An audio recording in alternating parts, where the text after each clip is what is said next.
Bueno, pues veréis, se me ha fundido el ventilador y la lámpara, así que voy a tratar de repararlo. Y como no he visto que haya ningún vídeo en YouTube de una reparación de ventilador, pues he dicho, ¿por qué no? Lo primero que necesitáis es una banqueta y herramientas.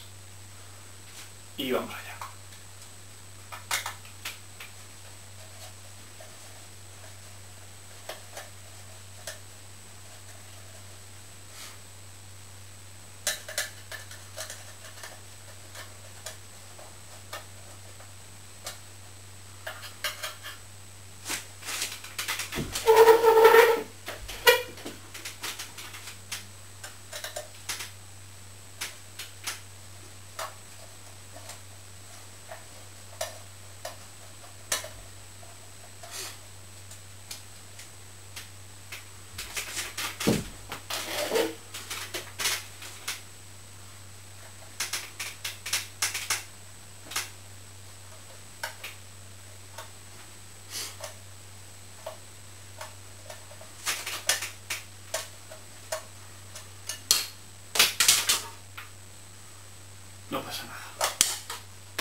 Y ya está montado.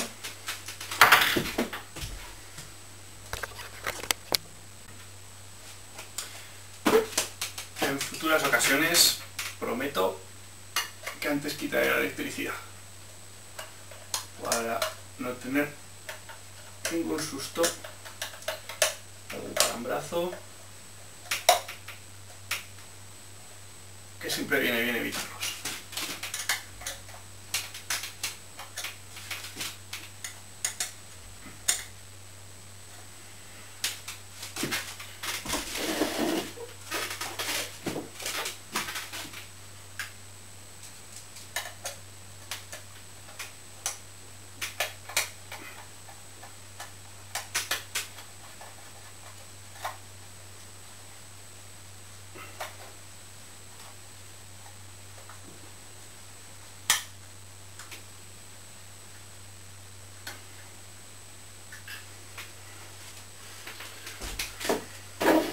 Y ahora comprobamos que todo funciona, luces sí, ventilador sí, luces y ventilador. Pues así todo, eso ha sido todo. ¡Hala, hasta luego, majos!